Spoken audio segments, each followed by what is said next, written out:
Ku bisa mencinta, cinta seumur hidupku.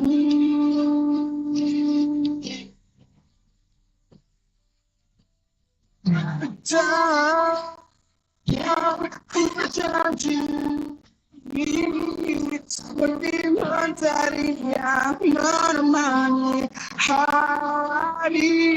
Wow, dan ku pastikan hidupmu tak akan pernah menangis karena aku.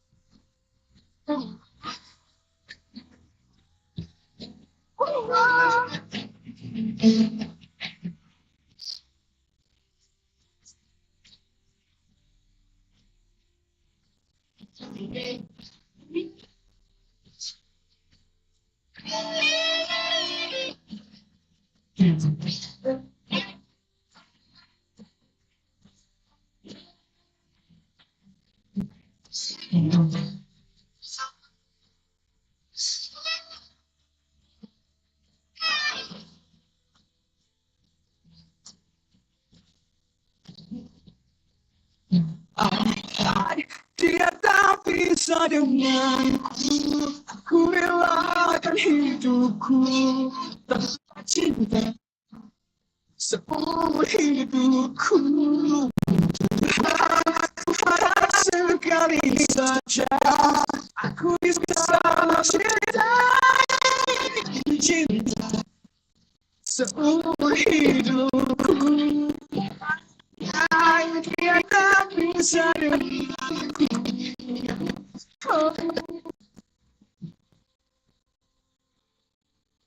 Seumur hidupku harap sekali saja.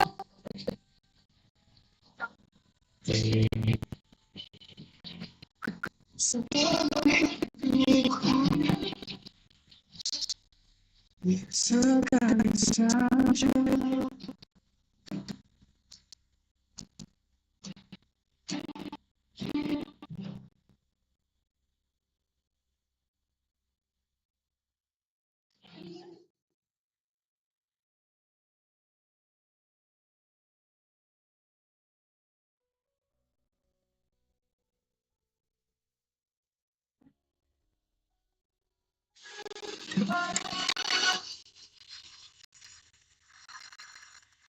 Apa guna bercinta jika tidak bahagia lembut hatiku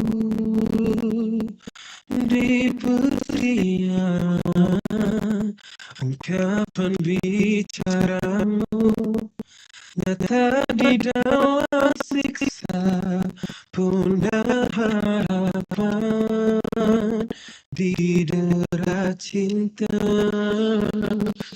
setiamu tak bermana kasih yang ku tambah luka ku terima selalu bertahan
Conmigo.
¿Te llamas?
Attention to our beloved attendees.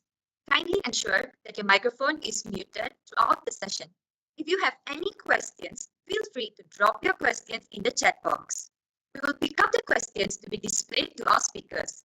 We highly appreciate your cooperation in this matter in order to ensure our program runs smoothly. This session will also be broadcasted through YouTube Live and Facebook Live. Thank you. While we are waiting for the session to be started, the ICT team is providing the technical support behind the screen.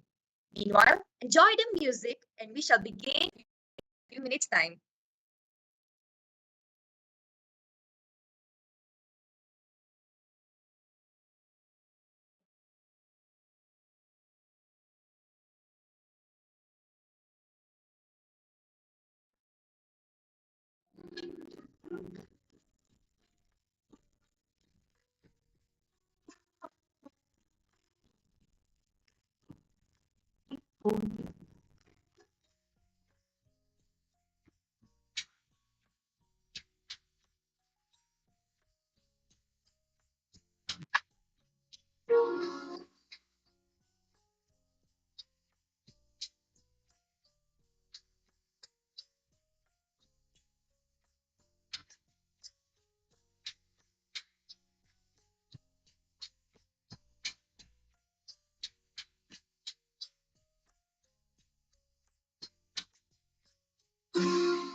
Good morning, ladies and gentlemen. Greetings from Tanjung Balai, Malaysia. Selamat datang ke sesi webinar pada hari ini. Abigail, here is the moderator for today's session. This webinar is hosted by the Kelab Rakan Alam Sekitar and organized by the Center of Biodiversity and Conservation, or CBAC, from University Pendidikan Sultan Idris, UPSI. With the esteemed partnership from the Southeast Asian Ministers of Education Organization Regional Center for Education in Science and Mathematics, also known as Senior Rexam, Habitat Foundation, DHF. It is my pleasure to greet and introduce everyone here today. Welcome. Welcome to Associate Professor Dr. Muhammad Faizal Nizamli bin Abdullah, the Dean of Faculty Science and Mathematics, University Pendidikan Sultan Idris. Dr. Azman bin Yusuf, Director of Senior Rexam. Ms. Lingeshwari Jiwaratnam, Education Team Lead at the Habitat Foundation, Pulau Pinang. Our distinguished speakers, faculty members, RAS committee members, amazing attendees. Welcome to the webinar from camp to classroom, sharing of the Photovoice dialogue. Before we start our session, I now invite Mr. Muhammad Arif Daniel to recite the prayers.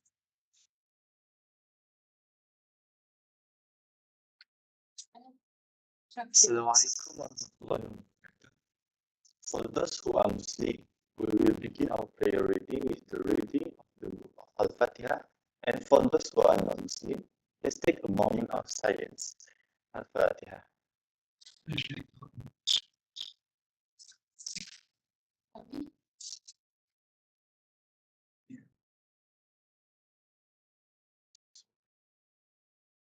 Bismillahirrahmanirrahim.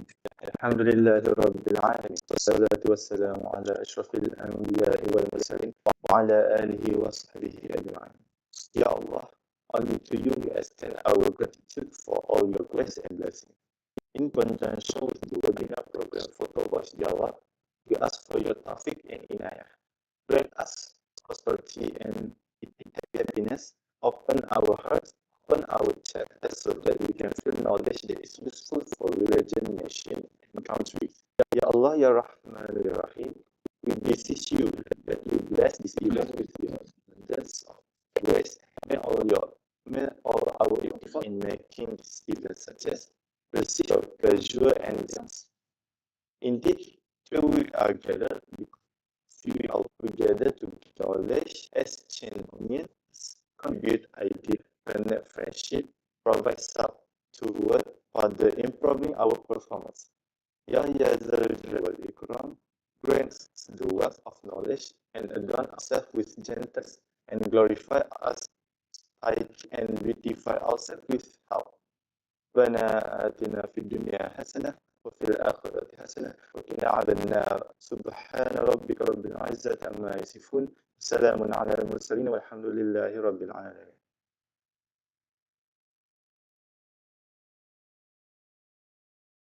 Thank you, Ms. Salih.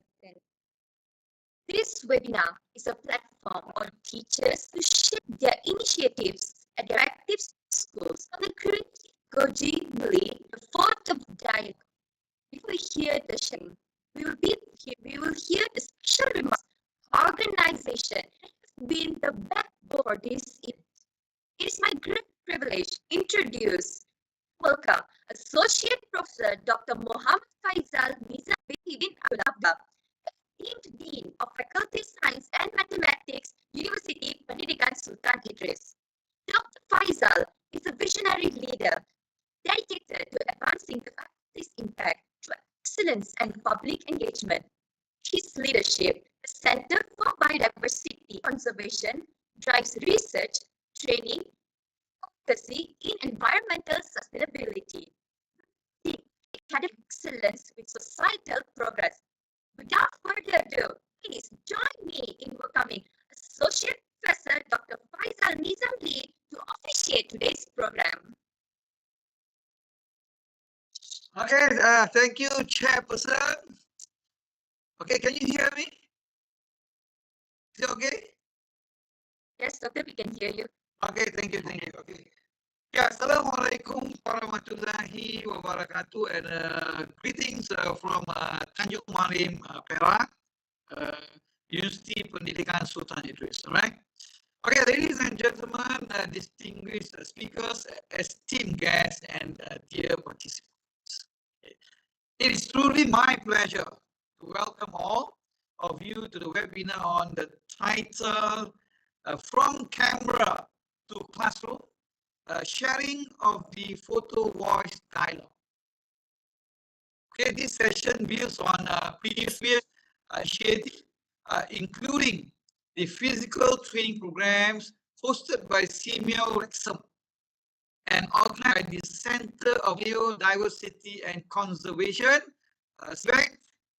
the Faculty of Science and Mathematics, University Pendidikan Sultan Idris.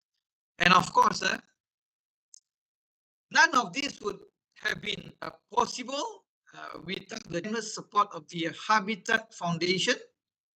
Thank you, Dr. Azman Yusuf and Ms. Lingeswari for being here. Thank you again.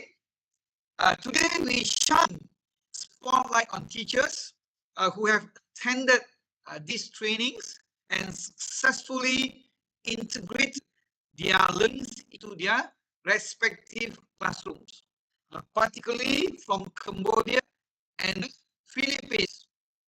Their stories and experiences will inspire us to think and reshape our approaches to science and mathematics education. We are also delighted to have Dr. Hiroko Shiba with us today, whose insights will further connect our collective efforts and inspire our future educators to keep the momentum going. This webinar is designed to bring inspiring in-service teachers together on a shared platform, connecting them with our pre-service teachers and creating a ripple effect of knowledge and action. Moreover, the initiative strengthened by the active involvement of the Rakan Alam Sekitar student body. What we see today is a great partnership between teachers, their training institutions, educators in the field, intergovernmental organizations, philanthropic supporters, and global initiatives, all led inspired by our students. This collective spirit reflects the core vision of our faculty to integrate education for sustainable development into every facet of the world. By promoting environmental rights and justice through systematic educational strategies, we are preparing not just future teachers, but change makers who can address both local and global challenges with confidence and creativity. As we proceed with today's program, I personally encourage everyone to actively engage, share insights, and reflect on how the ideas can be adapted to your own teaching. Let this webinar be a spark of meaningful change and a platform to advance sustainable education to them. Thank you once again for joining us, and I wish everyone a fruitful and inspiring session. Thank you. Thank you, Dr. Faisal Nizam, for the opening speech. This webinar would have never been possible without the strong support from an intergovernmental institution that focuses on science and mathematics education. Now, I'm glad to welcome Dr. Asma bin Yusuf, the Assistant Director of Semiorex in Penang, Malaysia. Strong background science education, he earned his PhD in physics education from Science University of Malaysia in 2010. Research focuses on creating a learning environment, aligning teaching methods in secondary school physics, demonstrating his dedication to teaching research and student outcomes this subject. Dr. Hassan, the stage is yours. Right. Bismillahirrahmanirrahim. Assalamualaikum warahmatullahi taala wabarakatuh. Salam sejahtera, salam Jamadani. Good morning, distinguished participants, esteemed speakers, educators, and our valued partners. So it is my honor and privilege to welcome you to today's webinar from camera to the classroom, of the Photovoice dialogue. So on behalf of the SAMS and our co-organizers, University Pendidikan Sultan Idris, and also the Habitat Foundation, I extend my deepest gratitude to all of you for joining this meaningful event. This webinar presents a convergence of activity, pedagogy, and sustainability. It is a unique opportunity to explore the transformative potential of the Photovoice dialogue. At SAMS, our mission is to advance in science and mathematics education across the Southeast Asia.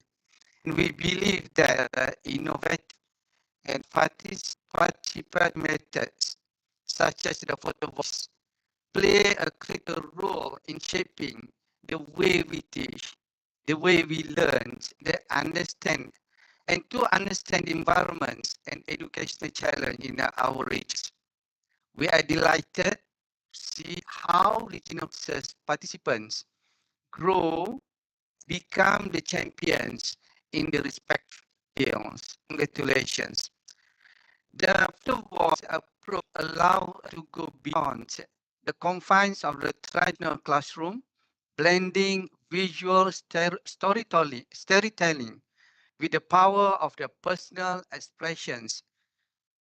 Via the lens of the teachers and learners can capture stories that often remain untold. Stories that reveal the intricate connections between the environments, our community, and the sustainability of our future. These stories are not just images, they are seeds of change, fostering critical thinking, empathy, collective resolve. Educators have a profound role to play in this dialogue by embedding environment sustainability into science and mathematics educations. We ensure that learning extends beyond the textbook to address real-world challenge. Chimera SM is committed to equipping educators with the tools, knowledge, and community support needed to champion this initiative. I wish to extend my heartfelt thanks to our partners, especially to the UPSI Rakan Alam Sekitar, the Center of the Biodiversity and Conservations, and also to the Habitat Foundations. For their dedications, your commitment, and the collaboration have been instrumental in bringing this vision to life. To our distinguished speakers, thank you for sharing your experiences and insights. Your expertise adds tremendous value to the discourse and exemplifies how collaboration efforts can yield impactful outcomes. As we engage into the discussion, let us remember that our work is not confined to this virtual space. These ideas, strategies, and stories shared today inspire actions in classrooms and communities across Southeast Asia. Together, we transform education in a that not only shapes minds but also safeguard the next. Let us embark on this journey of learning, sharing, and inspiring sustainable change. Thank you, and I wish you all a productive, meaningful, and enriching sessions. Thank you very much. Thank you very much, Dr. Asman. It is now my great pleasure to introduce Ms. Lingeshwari Jevaratnam, Education Team Lead at the Habitat Foundation, with over 6 years of experience in project management and education design. She has been keen in connecting people with nature, fostering biodiversity appreciation. We are privileged to learn from her expertise today. Let's welcome Ms. Lingeshwari on behalf of the Habitat Foundation. Hello, good morning, everyone. Can you hear me? Can you hear me? Yes, we can hear you. Okay. Thank you, Ms. Jefferson, and thank you, Associate Professor Dr. Muhammad Faisal Nizamli, and also Dr. Azman for your speech. It is a privilege to be here today representing the Foundation at this webinar, From Camera to Classroom, sharing the Photovoice dialogue. This gathering marks a significant step forward in our collective journey to advance environmental education and sustainable development.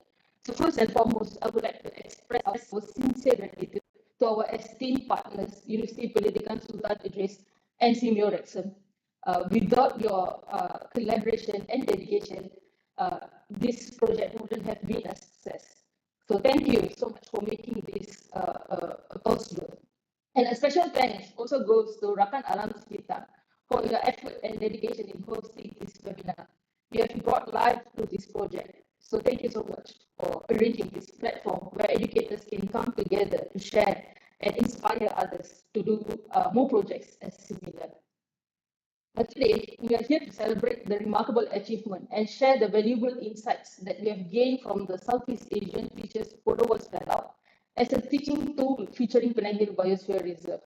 The Habitat Foundation is proud to have supported this project through our grant project, which has empowered educators across the region to become environmental storytellers, utilizing the power of photography to capture the beauty and and integrate these powerful visuals into science and mathematics in classroom.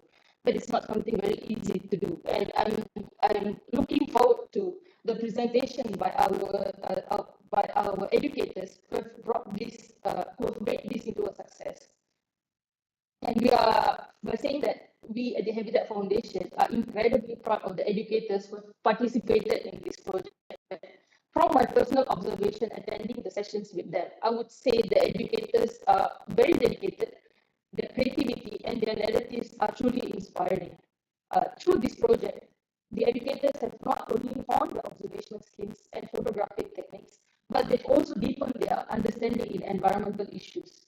They have transformed their observation into powerful narratives that can inspire and educate, and they have found innovative ways to integrate these visual stories into science and mathematics lessons, making it more engaging and meaningful for their students. This project, however, is not just about individual achievement, but it is about a community of practice, a network of educators who are passionate about environmental education and are committed to making a difference. So I believe this network will play a crucial role in driving innovation and inspiring change in environmental education across Southeast Asia. So as today, we are not just looking back and reflecting on our past achievements, but we are also looking further ahead in the future to see what's next. What do we envision to happen next? So I would say there are a few opportunities that we can look into where we don't just stop this effort as a one-time project, but to create more opportunities where the educators can come in to join more workshops and to have capacity buildings for these educators. And also at the Habitat Foundation, we are always willing to extend our resources and provide educational expertise and tools to help further advance this project. Also, we look forward to a long-term collaboration with University Pendidikan Sultan Idris and Senior Rexon to, to duplicate or to do more of these meaningful programs in the future. And by saying that, I also hope that we can create more platforms like this webinar, where inspiring stories and motivating educators can bring and nurture more growth and inspire others to join this movement together. So, without further delay, I would again thanks again to our esteemed partners, University Pendidikan Sultan Idris and Senior Rexon, and also Ratan Alamsita. We look forward to a full discussion and a continued collaboration in our shared mission to empower and the next generation. And I strongly believe that every individual can become an advocate to environment if the correct tool, knowledge, and inspiration is provided. So thank you. Thank you once again.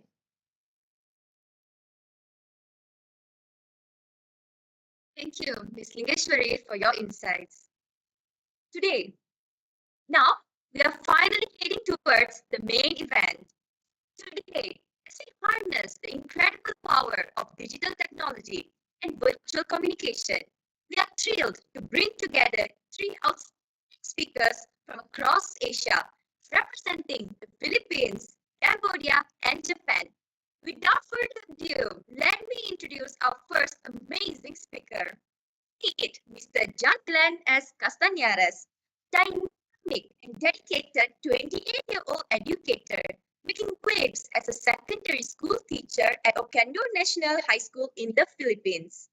Known with strong dedication to mathematics education, Mr. John has been recognized as the most outstanding junior high school mathematics teacher by the Calbayog City Division for 2 consecutive years. An alumnus of Senior Exam regular course in Penang, Malaysia, he continues to inspire learners and colleagues alike through his passion for teaching, commitment to excel in education.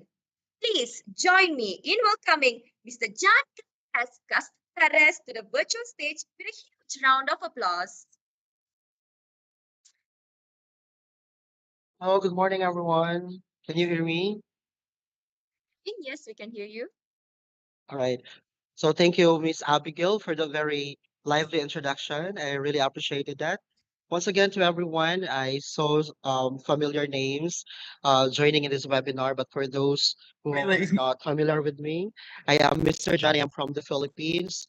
So for now, let me take this opportunity to be thanking or to be acknowledging the people behind this webinar. So uh, my respect to the host, which is the Rakan Alam Secretary, to the organizer, Center by University and Conservation, University Pendidikan Sultan Idris, or the UPSI, and of course with the support of the Silvia Rickstam and the Habitat Foundation. Thank you so much. And of course to Dr. Zion for the guidance and the instructions for being one chat away for me to be here right now. So thank you very much to everyone. So before I start, let me share first my slides. So sorry. If I'm gonna share this.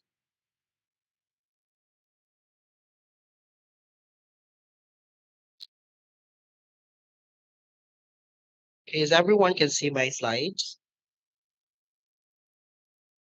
Yes, Mr. Jan, All we right. can. Yes.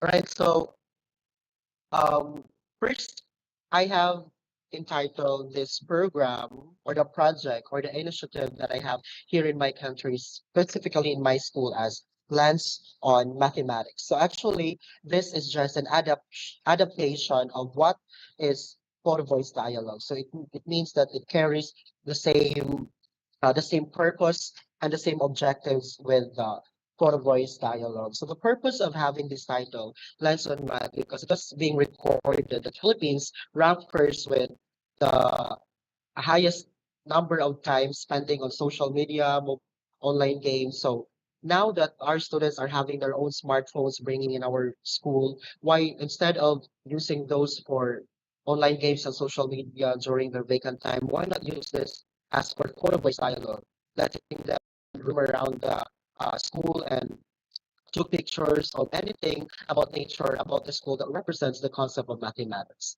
So with that, talking about photo voice dialogue, for those who are new, it was mentioned that we were part of the photo voice dialogue training. And you know what? I am very thankful for this training because this is the very first training that I've attended wherein teachers were challenged to go outside of the hall, to be with the nature, to be connected with the nature and took photos and pictures.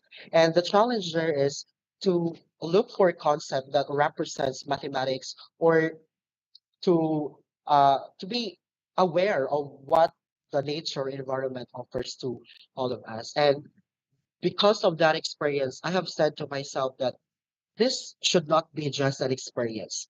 This should be adapted not just to my country, but also to those who have attended this. So I have said that to myself. I promised us that to myself. And the moment that I went back here in the Philippines, I've said that I'm gonna do this. I'm gonna have the photo voice dialogue because I appreciate it and I really like the program. So by that, because of the experience, thank you so much, everyone. So going back to the program that to the program that I have implemented. This has five components or five parts. So let me walk you through with the lenses or the parts of the project that I've implemented here in Oquendo National High School. The first one is the opening program. That is followed by an orientation, then followed by implementation and awarding, and then followed by classroom teachers orientation and the classroom application. So these are just five of the highlights for a 1 month implementation of the photo voice dialogue that I do have here in the Philippines. So let us start with the opening program. So every October of the school year, the Philippines is celebrating, which is anchored with a memorandum. We all of the schools celebrate the National Statistics Month or the Mathematics Month celebration, which is the right time for me also to insert my initiative or my project. So the theme for that year is that advancing data and statistics through digital transformation, a road to an empowered nation. So as you can see, we encourage all of the students to be part of the opening program. Our school principal there, Maria Lucy Morillo, delivered her welcome remarks and the support for the activities. And as you can see, based on the memorandum, the activities to be conducted on that certain month are math quizzes, GAMAT, Sudoku, Rubik's Cube Challenge, Tower of Hanoi, poster making, slogan making, synchronous speaking, and math investigatory projects. So there's no such thing as photo-voice dialogue in our memorandum. That is why I have initiated and I have submitted a proposal that I have to do this. I have to have a photo-voice dialogue because the output of that certain activity would be very beneficial, not just only to the students, but also to the teachers as well as to the entire school. So after the opening program, I have called my learners, my grade 8 learners or Form 2 learners in some of the countries, and I have conducted an orientation. So the orientation talks about first with my shared experiences with the Photovoice Dialogue in Penang Botanical Garden. So of course, in the orientation, I have to inspire them first on what I have experienced so that they will be more interested on joining or participating with the program that I am implementing. And after the one, of course, I showcase the photos that I took around Penang Botanical Garden. And that is the process of question and answer portion. I show the photos and let them guess what particular or certain mathematics lesson can be applied for this photo, or what certain environmental issue and concern can be applied to this photo. So that the process of the orientation would be challenging for them. And lastly, after sharing experiences and after showcasing the photos, I presented the guidelines, the mechanics, and the tentatives of the activity. That's the time that I announced that that should be a competition, wherein I will be announcing the top 20 and the top 5 so that the students will be more interested and they will be more eager to answer or to be winning in the said competition. And I just want to boost their competitiveness. So after the orientation, of course, um, it's the implementation. So in the implementation, first week of the October, I have instructed my learners that you can take photos inside or outside the school premises using your own smartphones or digital camera. After 1 week, I have realized that it's too risky for the learners to be going outside of the school, especially that I would have that avenue for me to regularly monitor them, so I am thinking about their safety. So after that 1 week, I just instructed them that I will be giving you 1 day to roam around just inside the school. At least by that, I can say that all of my students are safe.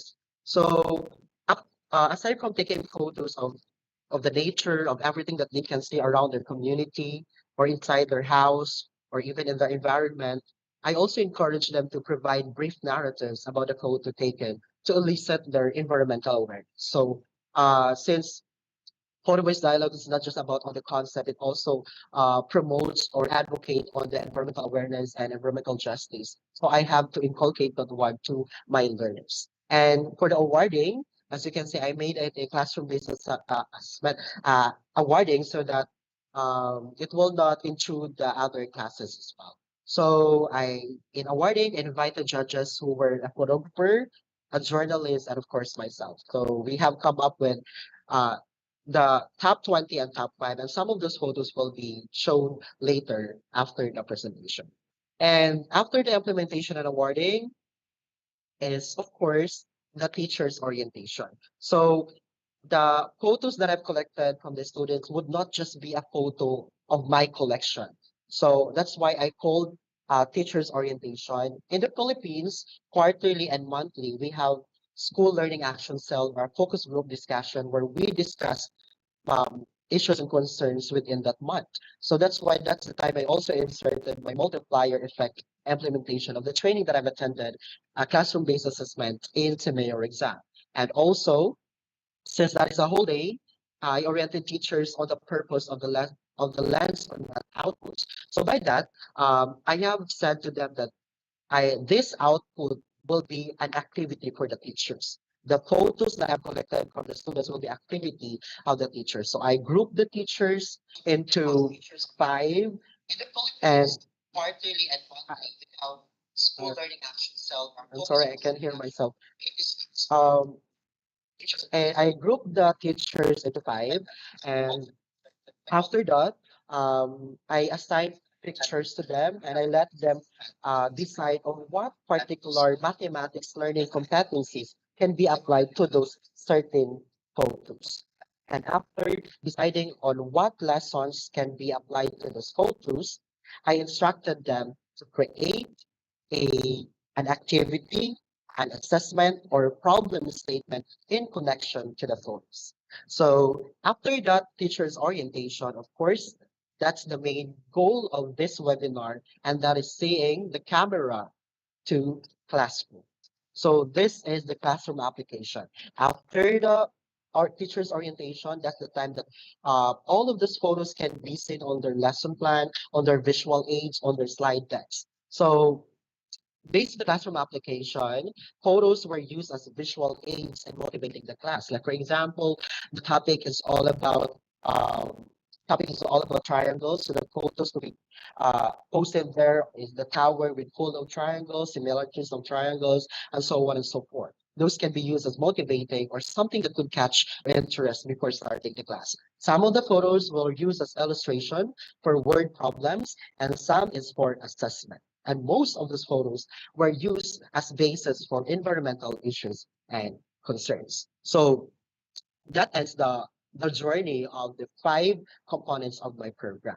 So based on the based on the presentation that I do have, here is how do these teachers created an activity. Like for example, this one, the tower, it makes a problem, and we made sure that that is contextualized and localized because that tower transmission tower is just located here in our place, which is just beside our school.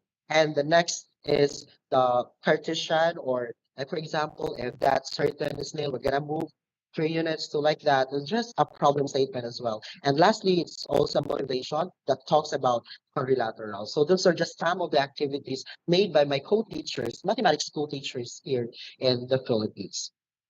So now let's move to the sample student outputs of my learners. So earlier I have mentioned that these outputs, I mean the outputs of the students should have a brief narratives and should have a title. And I have really uh, challenge my learners to be creative, to be witty in terms of creating titles so that it should be catchy to the viewers or to the readers. So let's have with the number one. This is from my student from Form 2, Circumference. So as you can see, there is a narrative under the title, and there's beside to it is the photo. And as I've mentioned earlier, that the teachers decided on what certain topics in mathematics can be applied. And actually, there were so many, but I just choose 3 of those. And for that activity, I have a separate um, uh, file for that, but it's not available here in my slides.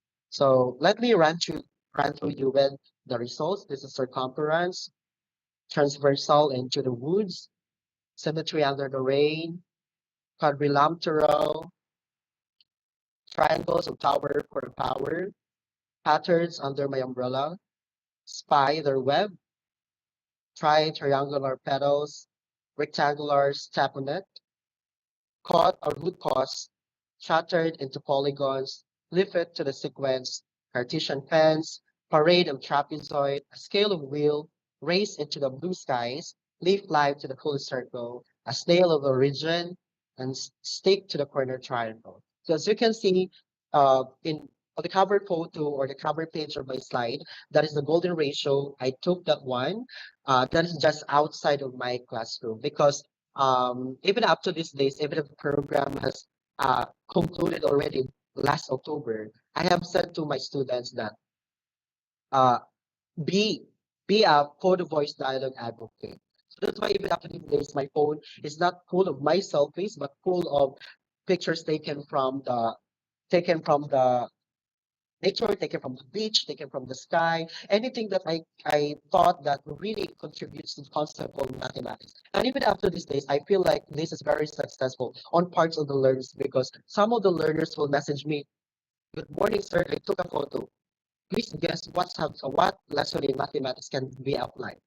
And I was like thinking, oh, that my learners are also working on something that I'm advocate of, which is the lens on camera. So to end my speech, to end the program, to or the initiative that I have started or implemented in my school, I would like to give a message to the pre-service teachers who happen to be one of the participants here in our webinar that always go out of the classroom because the real world has so much more to give to our learners. And if we do something that is relevant to the lives of the learners, then learning would be something interesting and meaningful to our learners. And with that, good morning, everyone. Salamat pagi, and once again, thank you.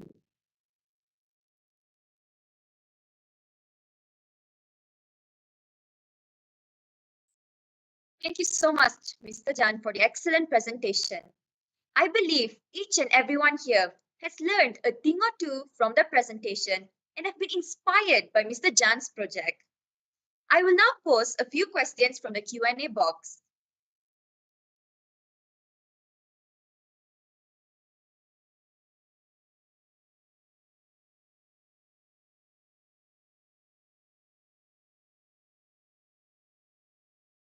If any of you have any questions, feel free to post your questions in the chat box here or through live, Facebook Live, and also YouTube Live.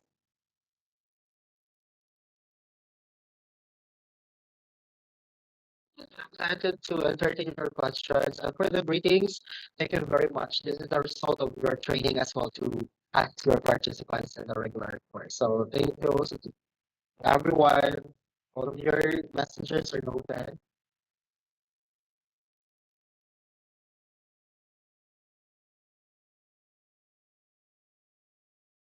Mr. Jan, first question for you.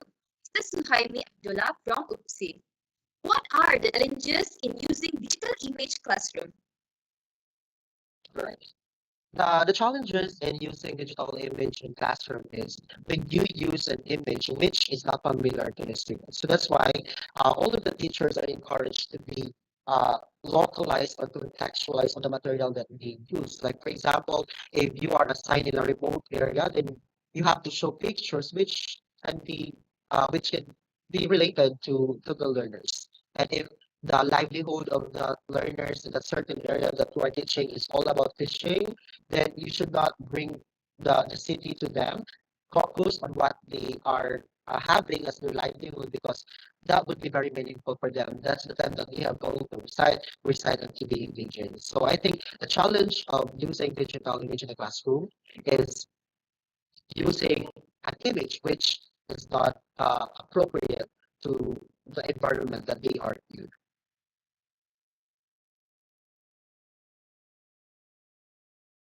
Thank you, Mr. Jan, for explanation. I hope Mr. Jan has cleared your doubts. And we shall move on to the next question. From Alif Daniel Ras UTSI. It is interesting that you are engaging the photographer and journalist in mathematics lab. Are their review of the students' photos? All right. Okay, thank you for the question. I love that. So, of course, I have to consider the photographer and the journalist because when we say Photovoice dialogue, it's not only about the concept of mathematics that we will see, and that's why I invited the photographer to see the angles, to see the quality, and the journalist on how they make a narrative.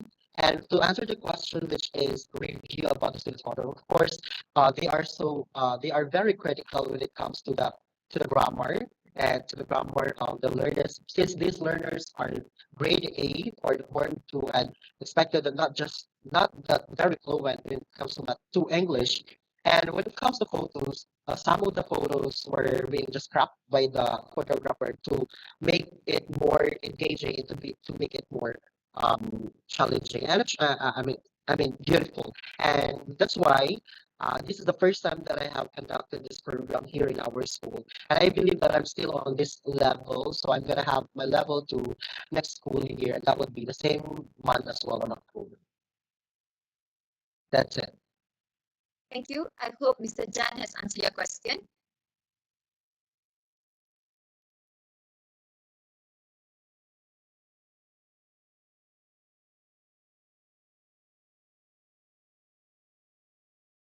Now, for the third question from Dr. Puttarasan, can we get the lesson plan link for the above projects? Yes, maybe I can just send it to our WhatsApp using another laptop right now. I just borrowed from my co-teacher. Can I just send it to WhatsApp if there's something or a Google Drive link? I can send some of the lesson plan for that. Okay, Mr. Jan, thank you. Is it okay? Yes. Yes, Yeah, because I just borrowed the laptop. Thank you, Mr. Jan, for your explanation. We hope this glimpse inspires future teachers to go the extra mile, transforming their careers into powerful tools for meaningful change and lasting impact. Thank you once again, Mr. Jan. Thank you. Now, let's hear the practice sharing second speaker. Since 2015, he has served as a science teacher educator at Phnom Penh Teacher Education College, PTEC. As the president of the Geology Club Cambodia, Mr. Kim Stron spearheads the annual Earth Science Competition ESC program. Their online examinations contributes to the preparation of Cambodia's participation in the International Earth Science Olympiad IESO. Beyond academics, he actively organizes field trips in earth environmental science, charity events to support rural areas, promoting educational equity across Cambodia. We obviously bring onto the screen Mr. Kim Sron Sring.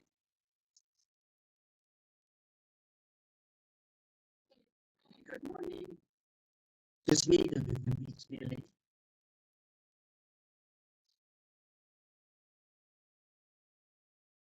This week you will hear me, right? Everyone? Hi, Mr. Kim. Yes, we can hear you. Okay, thank you very much. I bet everyone can hear what I'm talking now. That's great if you want to hear. Okay, so that is very great honors.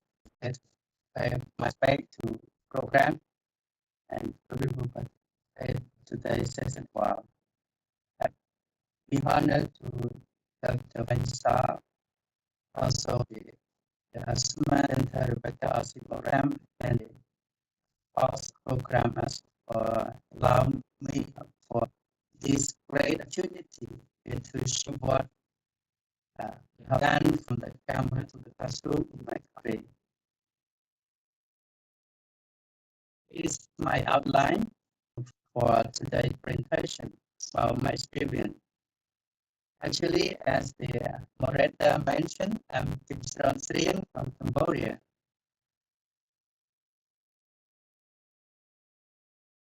I actually working as the earth science teacher educator in Phnom Penh Teacher Education College, which is a public school. This institute is working as a trained teacher. Okay? When someone who wants to become a teacher, they need to pass exam and come to train, and after that they become teacher as well. And I also be a club leader. It's not a formal assigned by the country, but we because of the level of the Excuse me, Mr. Kim. yeah. I think your device have multiple sounds. Will you please mute one of the one that you share your side? Mute it. Sorry, please reduce the sound of your speaker. So it's just like the make echo sound, right? Your speaker. Okay, just for this one. I use the phone for the talking. Your phone is nice, but use the one that you use for. Sorry. Your device that you use to share your screen. I'm sorry for that. I also use something already, okay, and also a turn up the volume of the PC. Because we hear the multiple voice.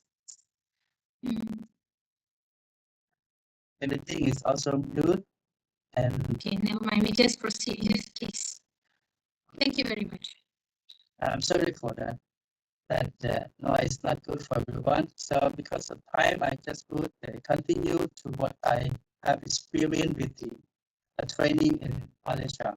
So according to what you see in the screen, actually this photo is come from the CPO exam that allow us to go to visit and try our first Photovoice in the habitat of the Penang Hill. That is great. And since that, I can adapt and continue to perform more with students in Cambodia.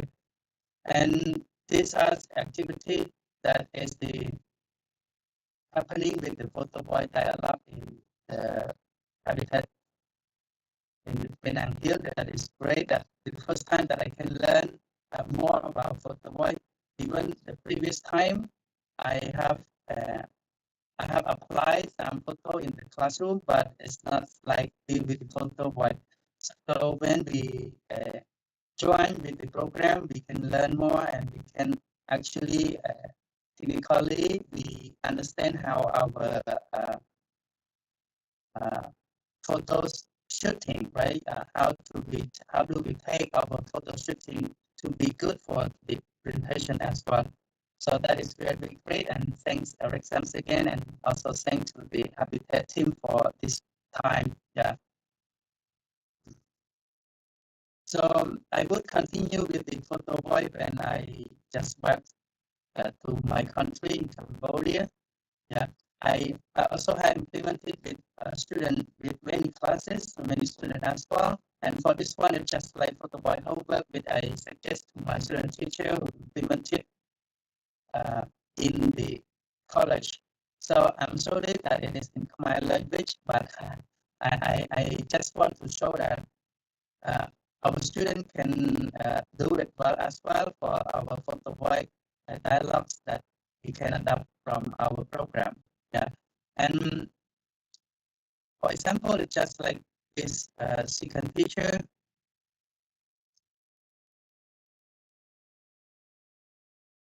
Well, this second teacher,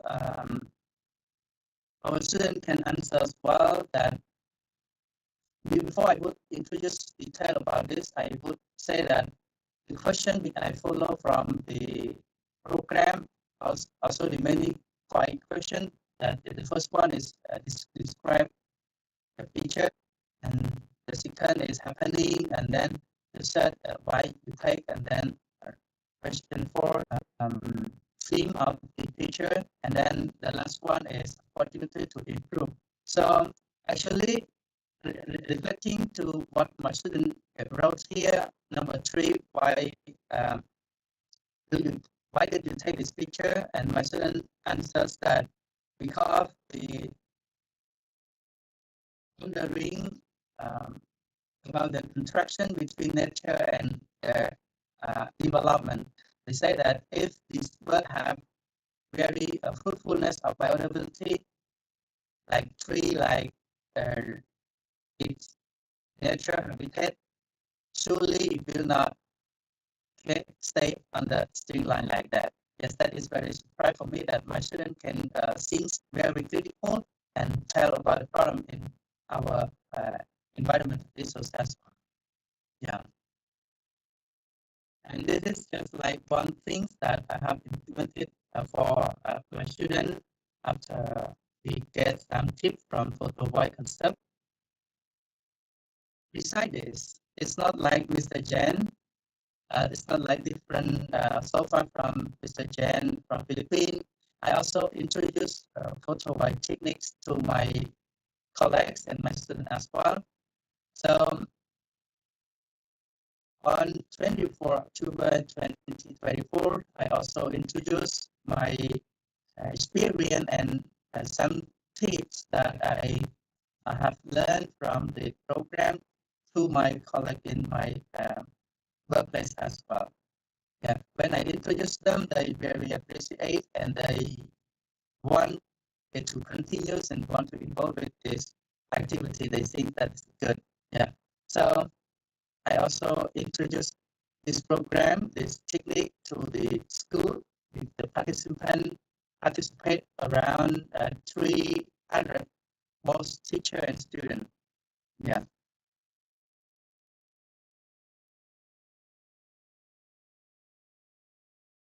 Then after I introduced the program, the photo log into the workplace with my colleagues, I also assigned one field which help our students to the field to the zoo for apply their knowledge on how they learn with the photo voice techniques, photo voice shooting like that.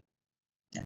So on this day, like you can see on the screen, I brought many students, around 200, over 200 students to the zoo, national zoo in my country, which is Phnom Zoo.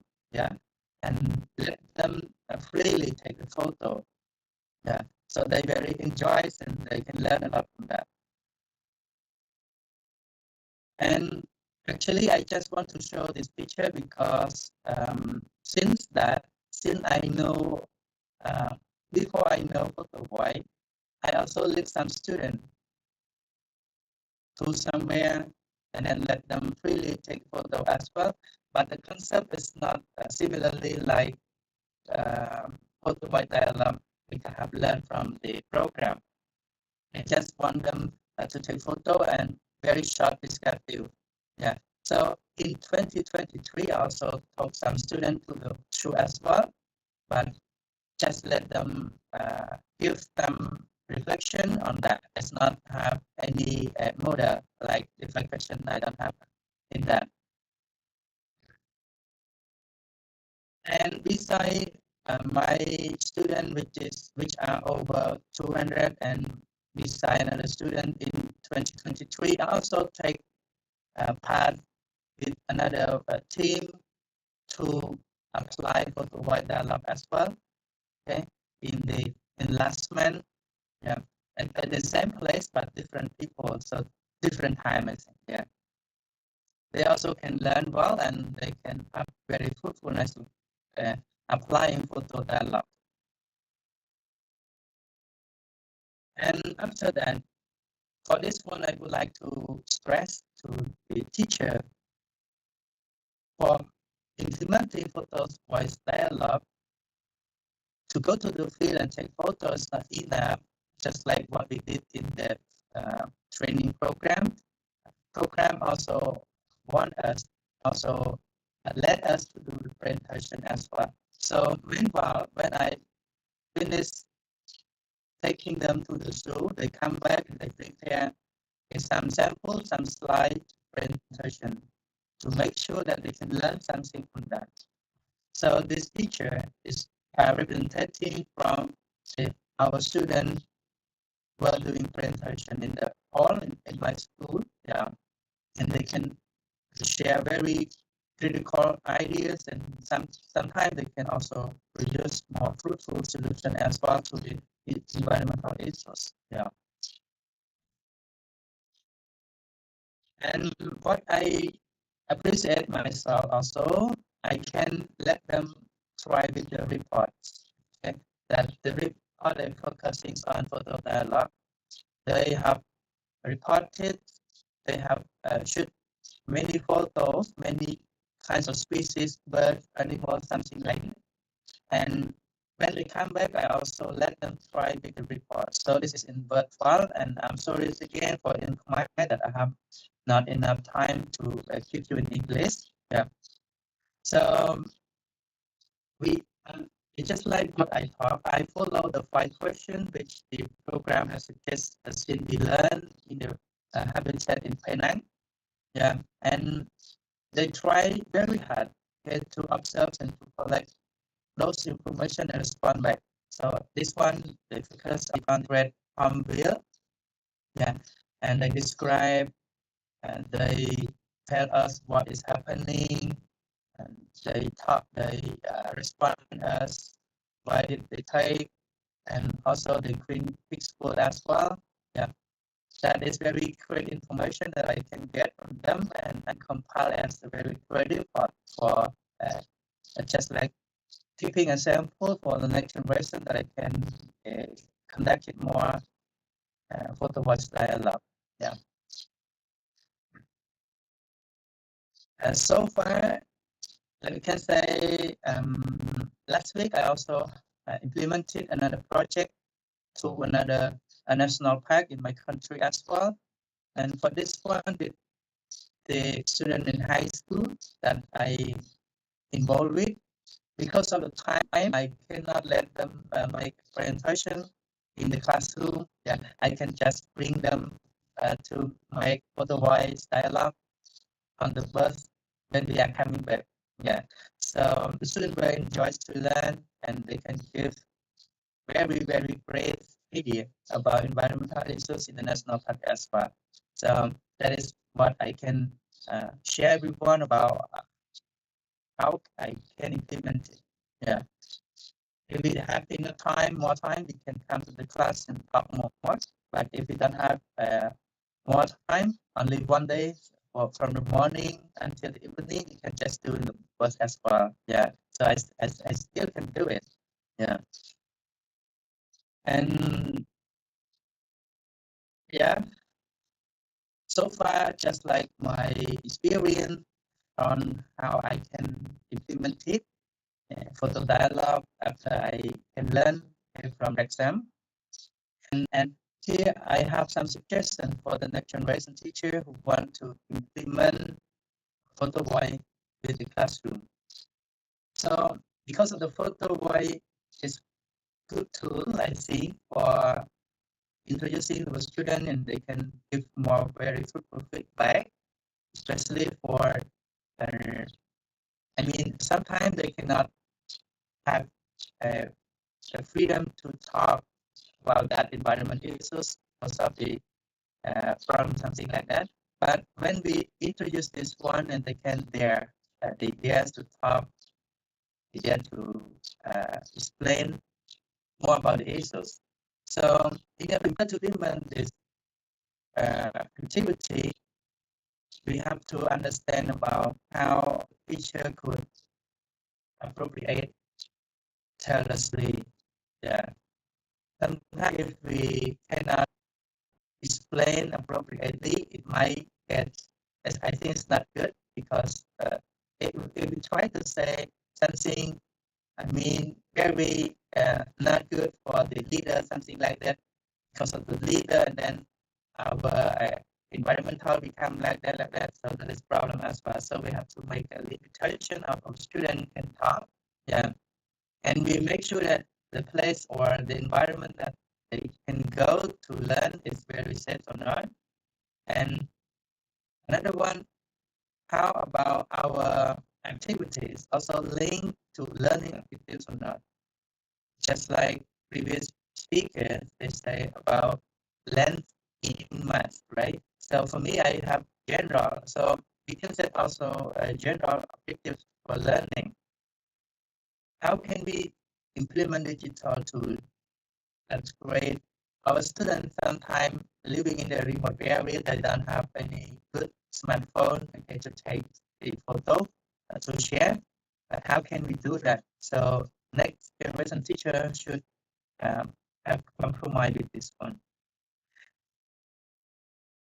The reflection and the dialogue is very important for us as a teacher that for student implement for the dialogue. So don't forget, let them reflect, let them show us. If we just go and we finish by just showing or sending a speaker, I think it's not enough. Yeah. And encourage student collaboration. Use more fostering them to give some base about the future. And also adapt to the diverse learning needs. And another thing is discipline. Yeah, we have set our discipline for learning. Not, I think, our activity might not successfully implemented. Yeah. I think I have very short idea and experience to share all of you. I wish what I have experienced share you now in this part that you can consider to contact or implement with your student as well. Presentation is an end. I also thank again for everyone for paying attention. Thank you.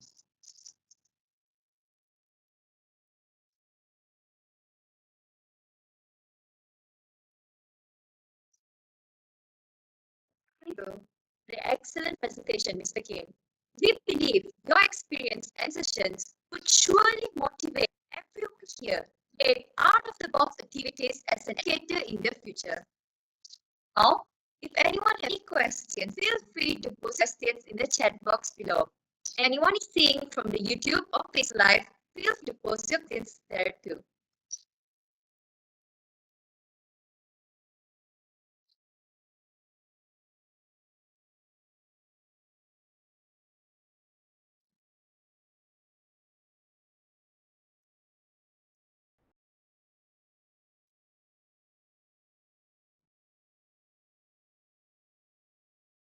Mr. Kim, we have a few questions addressed for you. So the first question is from Miss Emilia Arifin from 8011 UPSI. I'm a future science teacher. The image is unique, so does your achievement at a young age. What is your advice to us towards our career growth? I think it's a great question, Ms. Emilia. And the question is, what is my advice to first about our career growth?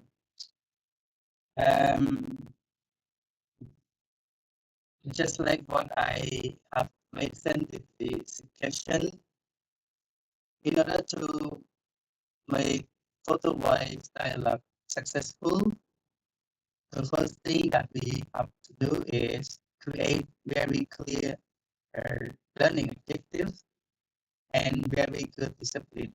What should we do, what should not do, and what should take and what not should take for the wife. So for this part, according to my experience, I have before we go to the field, I actually have shared some techniques for taking photos. Yes. And I also thank to Mr. I'm sorry to forget his name for the slide which you share in the finance here. So I just follow his slide to let my student, my participant to work with how to take the photo. Yeah. So we make sure that our participant or student can have some idea about the way how to take the photo. So by doing this and setting very clear learning objective with the project or the field, I think we can improve our career as well. And just like my idea, I think it can meet your need, I think, yeah.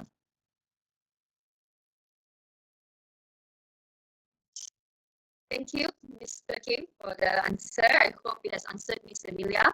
And now let's move on to another question. From Rishi Kumar Loganathan. How could Photovoice dialogue promote the critical thinking among students? Okay, very great idea.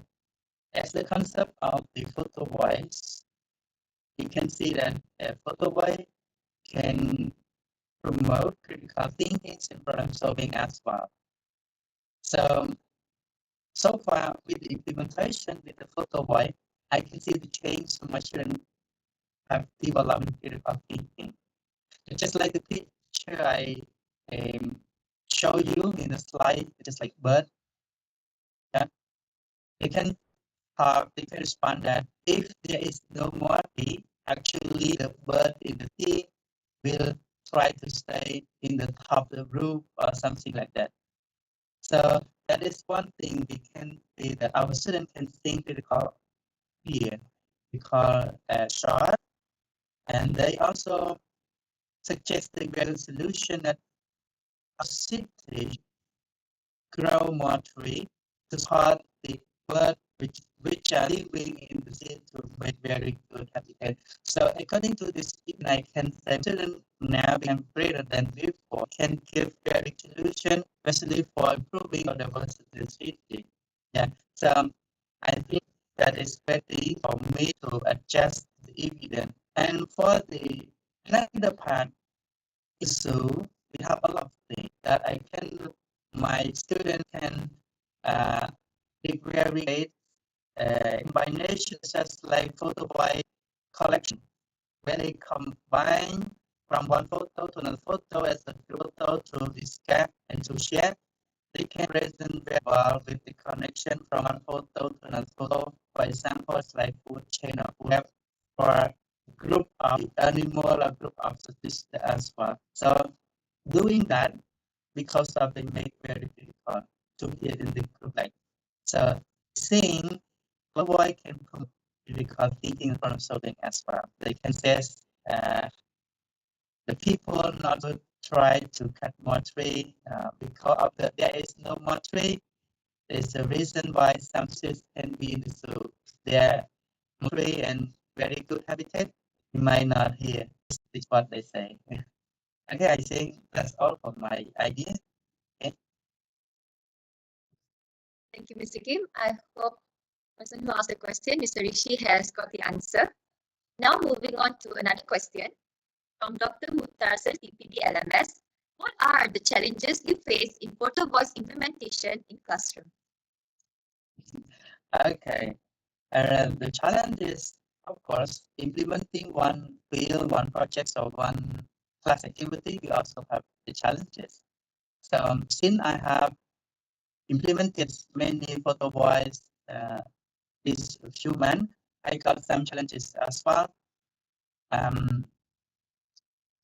To me, I think the first challenge for me, my student, even I have tried some tips to give them how to check photo, but they still have very, I mean, because the first time they apply for taking photo, they still have some not very good feature. Yeah. So when they use it in the part, they might crop something to make it better angle. Yeah. And another thing can be explanation. Yeah. Because sometimes when I let them presentation about their photo, which they shoot from the field, they share us some group that is not full of the information that we want because they not have time to research more. And another challenge is like what I said before for the suggestion, because my country is concerning with the feedback of the biodiversity loss. Yeah. So most of the field that I conducted focusing environmental issues. My students sometimes cannot talk more about that. Yeah, that is also challenges that we want our students fostering idea, critical things more about that. But at least we can just talk. It's not so deep. So that is very big challenge about what we have been done so far. It's even not in the zoo, but also in the college as well. Yeah. And another thing that I can say is the challenge. It's just like farm. It's just like what I showed you in the slide.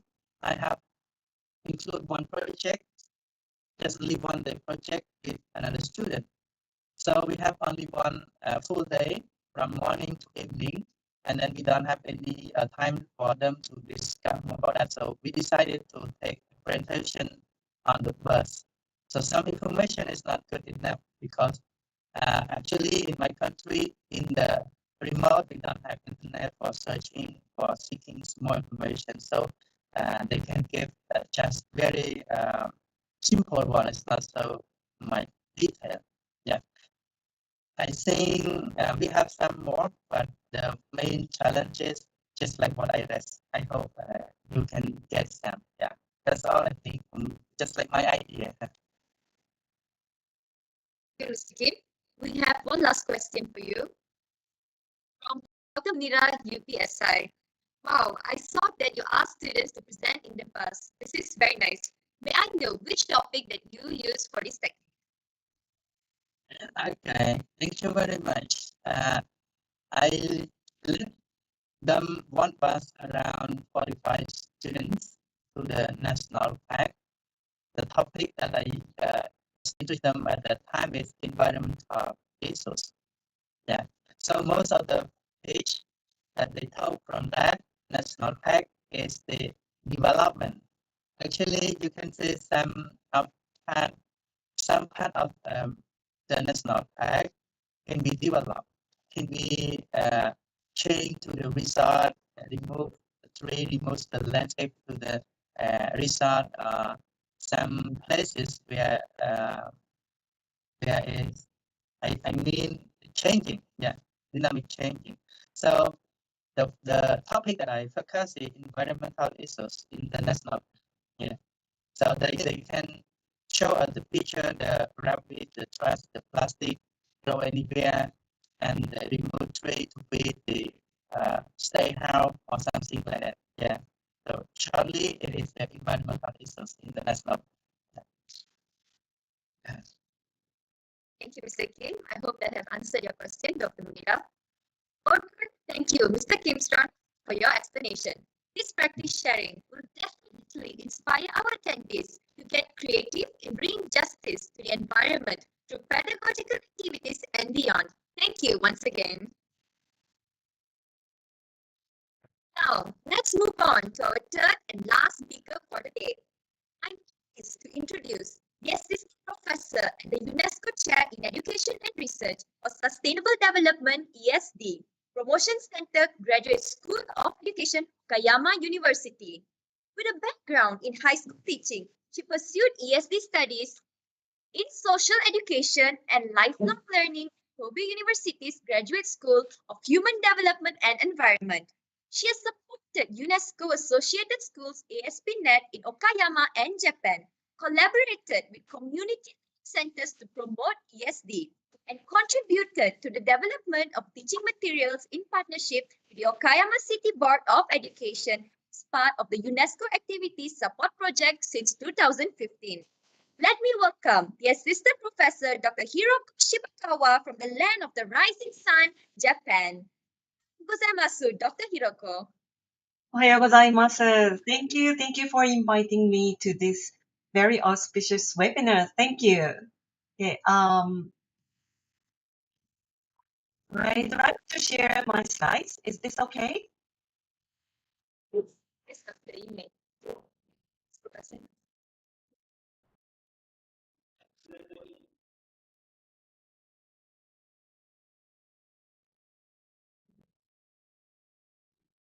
It's right.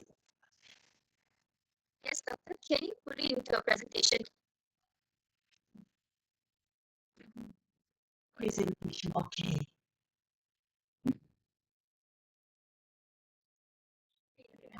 Next.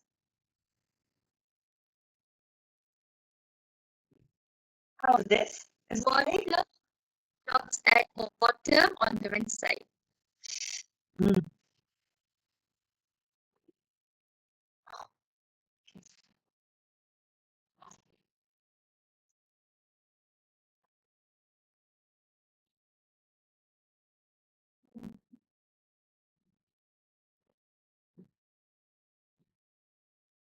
How about this? Yeah. So Dr. Hirko, Yes. okay, Hello? your screen now is in the meeting mode. As you can see in this, you can make it in the slide room. And there, right hand side down, Right there. you can click for the presentation mode. How about this?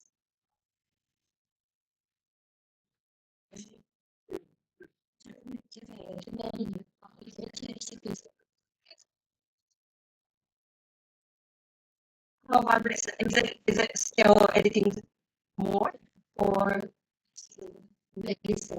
Oh, okay. No, try. Or would you like to us to share your screen, your slides? Oh, maybe that takes better. Let me try again, okay?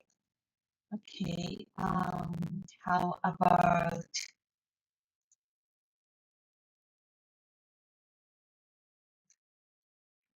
Dr. Hiroka, it is not about the WebEx, it is your PowerPoint.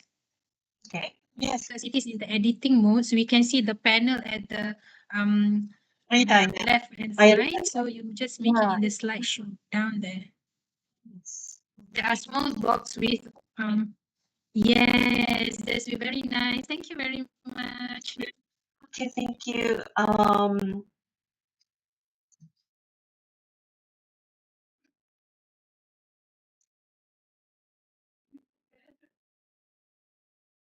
Oh, this is Thank you so much, Dr. Hiroko. You may begin now.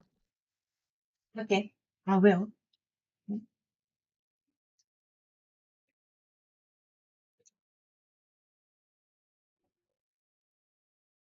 Oh, cannot. That's a slide, okay.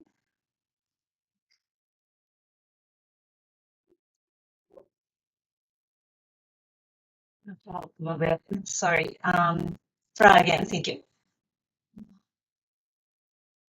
Let's try again.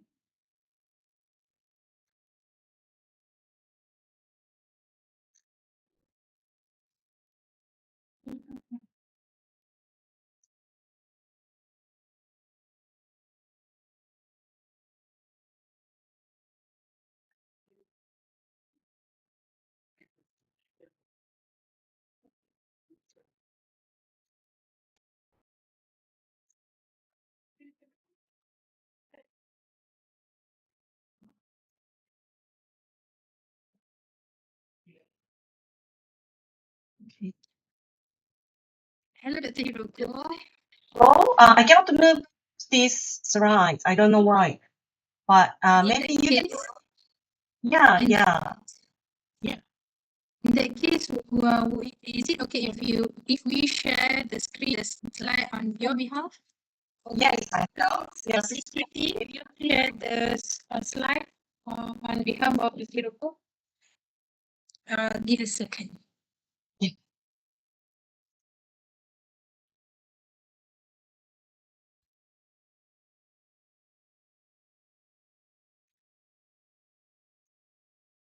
Attendees, please be patient as we are dealing with some technical issues for the moment. Thank you so much.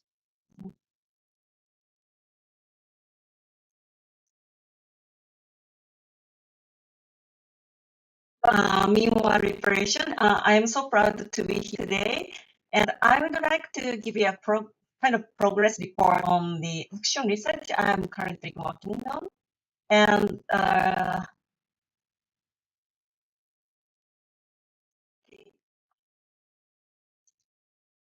is this going well, or Yes, are you showing that? Yes. ICT doing slides right now.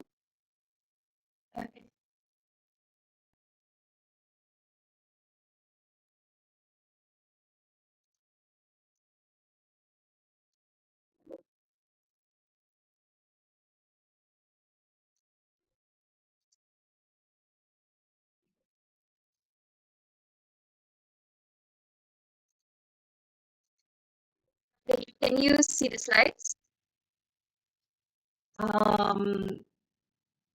Visible? Yes. Binary. Yes. Okay, thank you. Yeah. So second slide, please.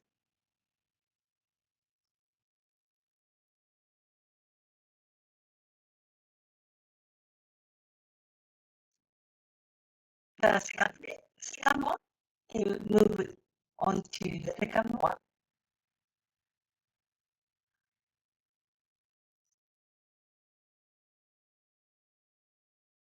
Not this one.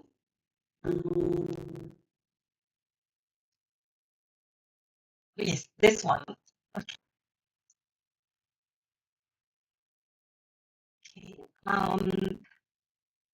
So Okayama, where I am from, is one of the 7RC is the regional center of expertise of EC, along with the panel. And the Okayama model is known for its three features. And meanwhile, I am working on this project. I have raised the importance of continued teacher training and the formulation ESD communities of practice including teachers. So in the beginning, I have discussed with the board of education and our university staffs and school teachers how we promote and support ESD. So the third please, the third one.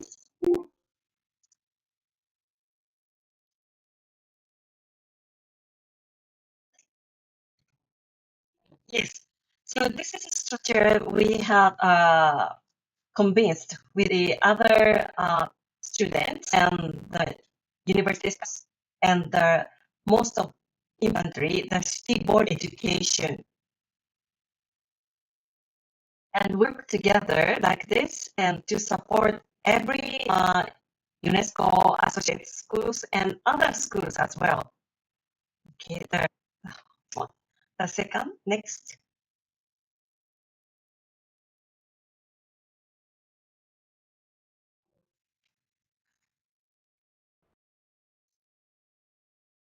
Okay, so for those who are not so familiar with the ASP.NET, we'll try to explain it. It is called ASP.NET in UNESCO, and more than 11,000 schools in 181 countries of the world associated. And Japan, almost 1,106 UNESCO associated schools. And it is expected to be the leading law to bring the leading law in promoting ESD in the local community. And there is a university network who supports these schools. Next, please.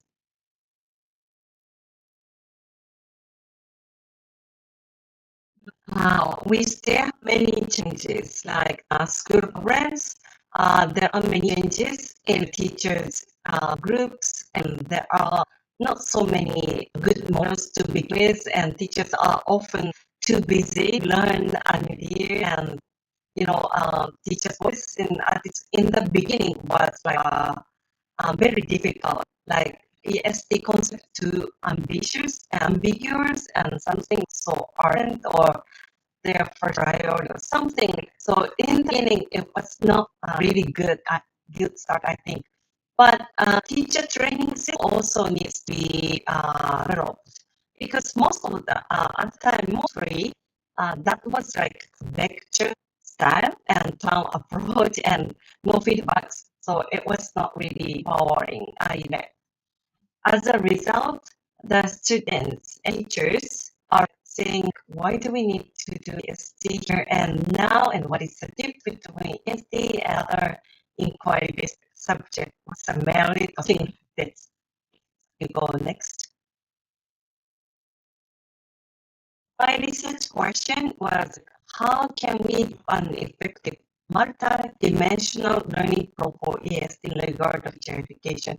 And secondary, can ESD communities of practice be formulated through the network learning form? So my focus is on the school network of ASP.NET, unit associates. So go to the next slide.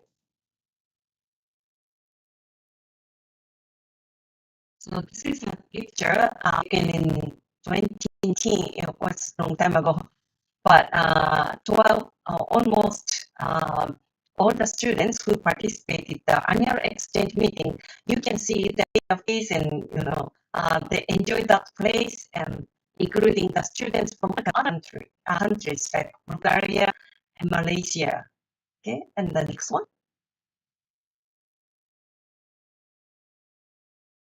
So this network was originally organized after the UNESCO World Conference on UNESD Student Forum held in Okayama City.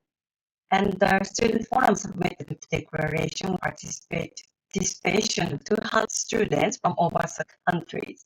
So in regard of this declaration, the aim of our network is to further develop its schools ESD activities and strengthen communication among schools by sharing the challenges as well as the achievement every year. Go to the next. We now about 11 to 12 UNESCO associated high schools in Okayama Prefecture. This is Obo Prefecture.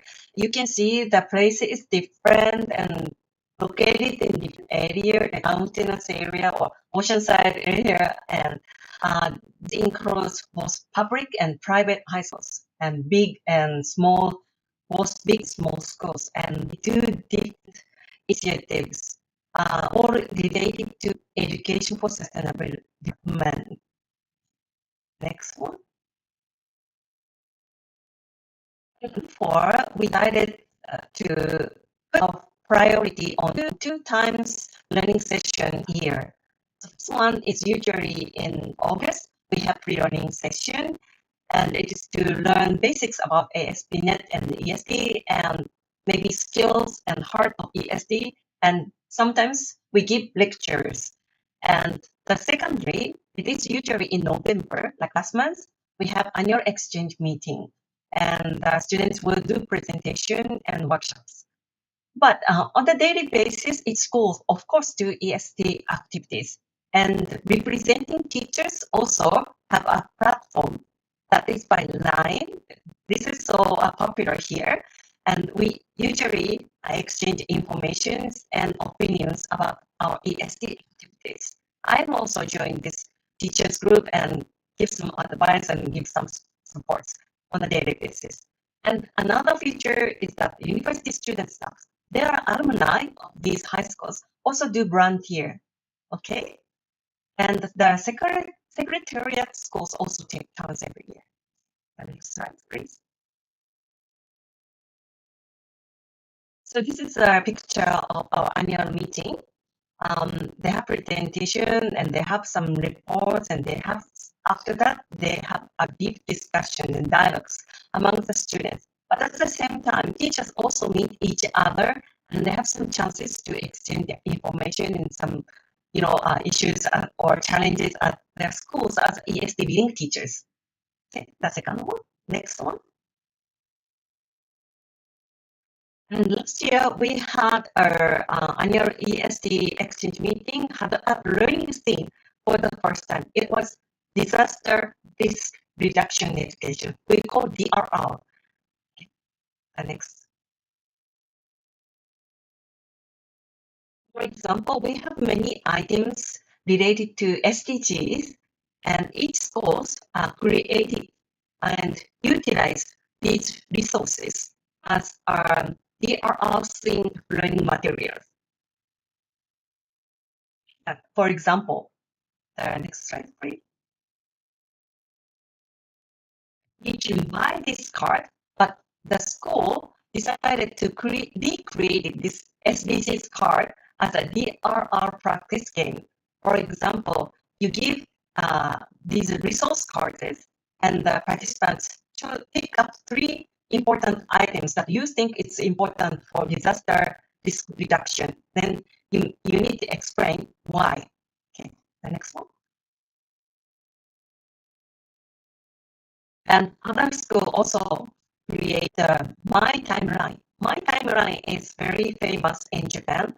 The Japanese government recommends all citizens prepare My Timeline because we are earthquake nation, and we are always faced many climate change disasters like tsunami and not only tsunami and earthquakes, but maybe recently we have many heavy rains and heavy snows that you know. So all of us needs to have the My Timeline, that is what to do at the certain level of the disaster. Okay. The next one. So these high school students disseminate this idea to other high school students. You can see that what they wear is different, right? So this means that different high school students are talking to each other and learning about these new ideas. Okay. The next one. And another impactful creation is like HUG game. This is like Hinanjo Unwe game in Japanese. Hinanjo is like evacuation site, and Unwe is management. So schools are usually disseminated evacuation site for the local community. So therefore, it is important for the secondary level students to know how to manage the site as well as how to safely evacuate. So the next slide, please. Yes, some of the schools, they have created this DRR exercise like card game on board, so everyone can prepare for the different personality, who has a different background, information like disabilities or disease or some kind of sickness or some allergies, or maybe some of the people who evacuated, they have a baby in there, you know. So a tabletop exercise developed by Shizuoka Prefecture as an approach to considering how to learn and education center together, and it allows you to experience the practical aspects of learning an education center. As an exercise, it's done in groups. It encourages literation and a sense of solidarity among participants. The next. So this is a picture that a certain high school created their own HUG game. And the next one, please. Other schools also made a kind of DRR goods. This is made of the candies. This is necklace. Candies are also useful when you are in emergency situation. So this is try to the next slide, please.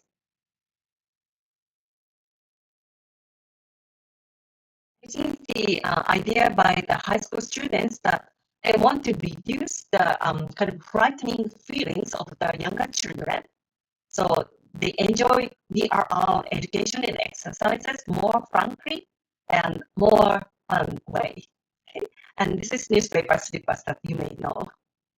And there are many approaches to disaster risk reduction, like rolling stock method. The next slide, please.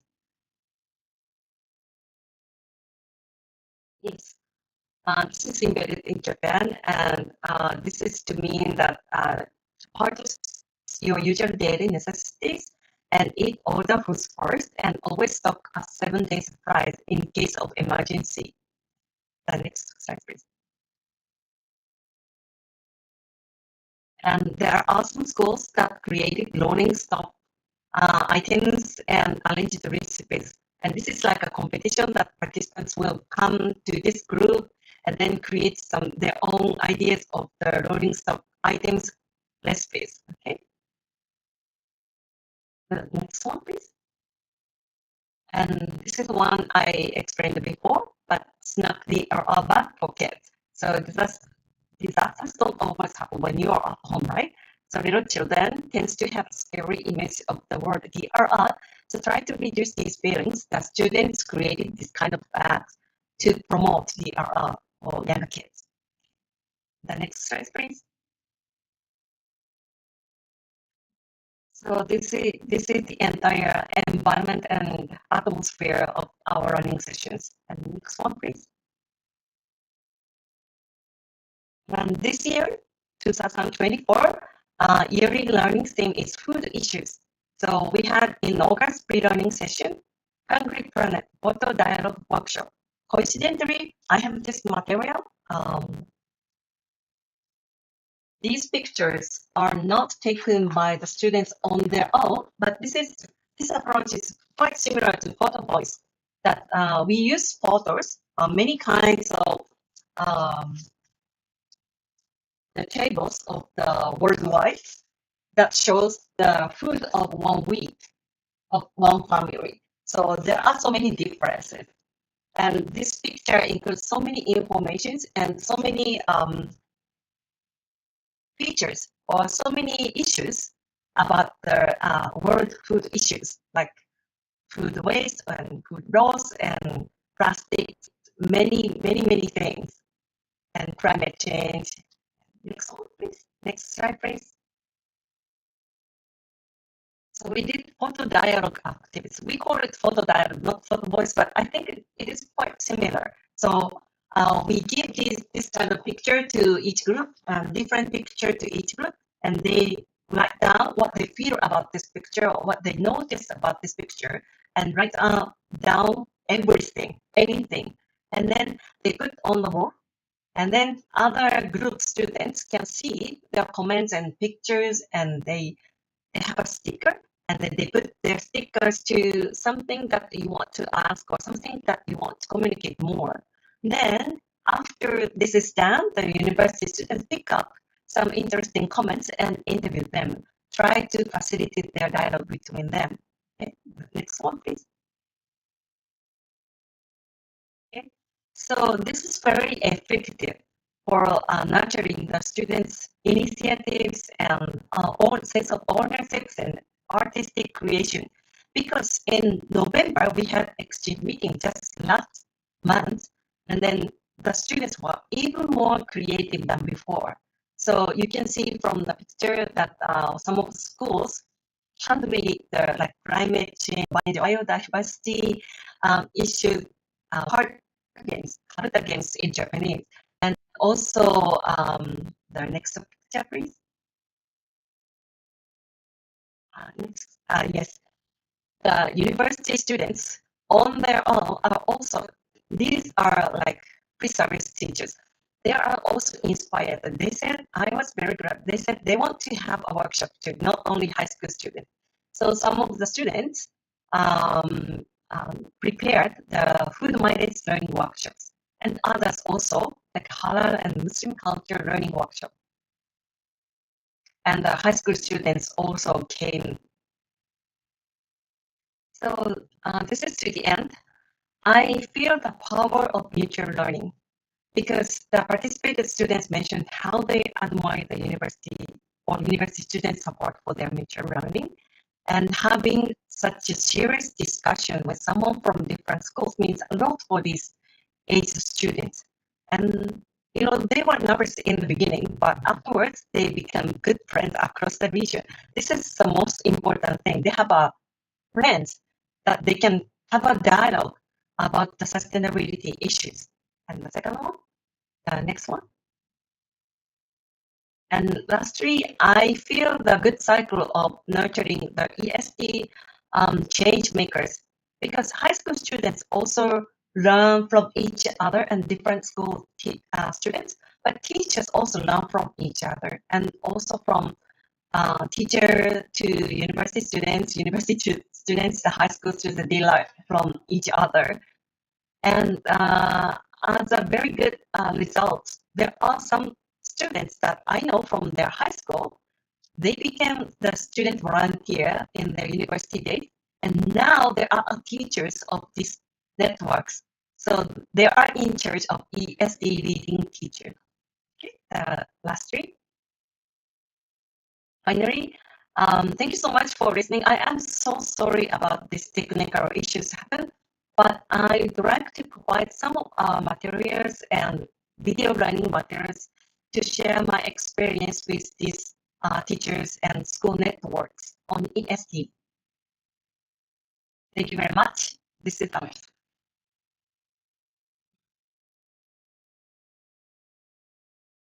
Thank you, Dr. Hiroko, for insightful input. We hope each and every attendee here has learned something new and would be encouraged to want to learn more about Education of Sustainable Development ESD. Now, we'll give you all a little bit of time to scan the QR code. Thank you.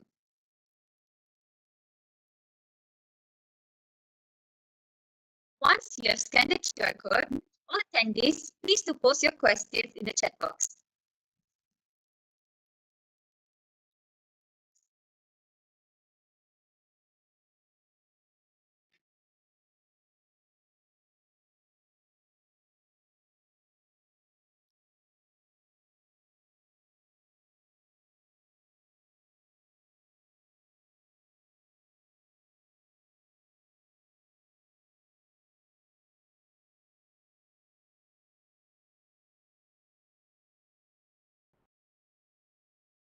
Dr. Hiroko, the first question for you from Mr. Datu from South Malaysia.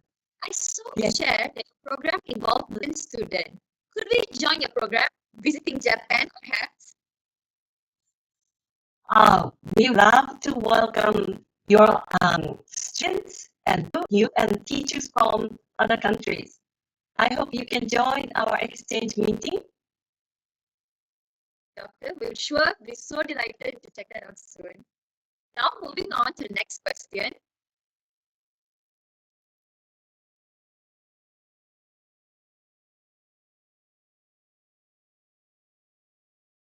The next question is from Miss Tarni, professor teacher here in SI. I think the evacuation-related project that you shared just now is due to Japan earthquake.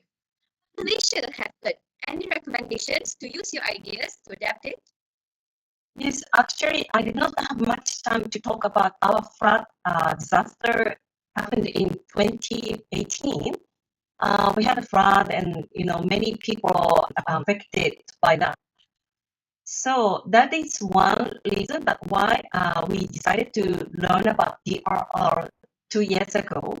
So if I have a recommendation to adapt my idea, I think you can first of all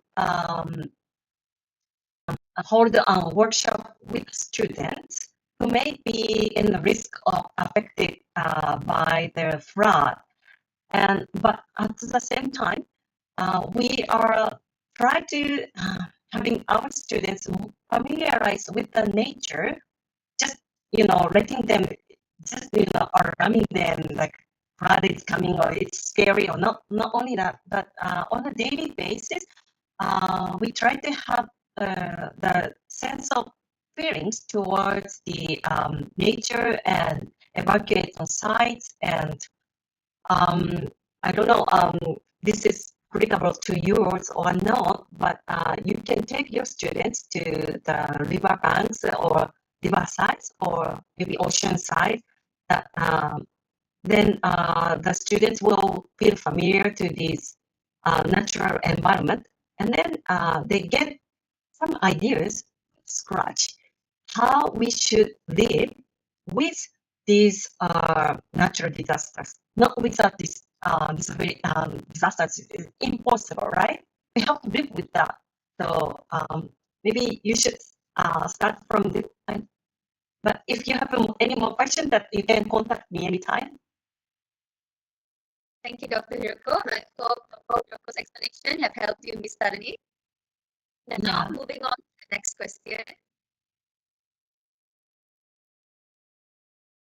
Okay. The next question is from Miss Charlotte here at UPSI. Is there any resources to find all these cute ideas, such as the newspapers? Yes, actually, if they can access to the Google portal that I can share, then I can share all these detailed information. Doctor, Is it possible? Yeah, it's possible, Doctor. I can make it happen. Thank you. Doctor, now moving on to another question. The next question is from Miss Diana, UPSI. We knew about SDG, but what is ESD? Just share about it. Thank you. It's a very good question because many of our teachers also do the same question. SDGs is goals, like sustainable development goals, right? It's a goal. But ESD is education, and it is not going to be end by the 2030. It is like a world movement to promote sustainability and to nurture a human that can become a creator of sustainable society. So the goal is different, but direction is the same as SDGs and ESD. Is this clear to you? Thank you, Doctor. I hope your explanation has answered Miss Diana. Thank you, Dr. Hiroko, for your explanation and your presentation. Let us take inspiration from the insight shared by our speaker today. Dedication to education for sustainable development not only highlights the importance of lifelong learning, but also calls us to take action in our own fields. As future educators and change makers, may we be motivated to apply these ideas, push the boundaries of our impact, contribute meaningfully to creating a more sustainable and equitable world. Thank you once again, Dr. Hiroko.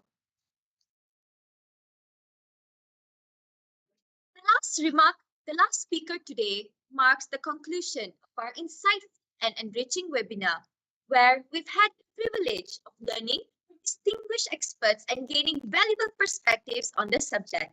As we wrap up, we reflect on the knowledge shared and the discussions that have sparked new ideas and inspiration. Now, I would like to invite Dr. Zainul Mustafa, on behalf of the Organizing Committee of Rakan Alam Sekitar and the Center for Biodiversity and Conservation, University Pendidikan Sultan Idris, to deliver a vote of thanks and bid farewell to our esteemed speakers.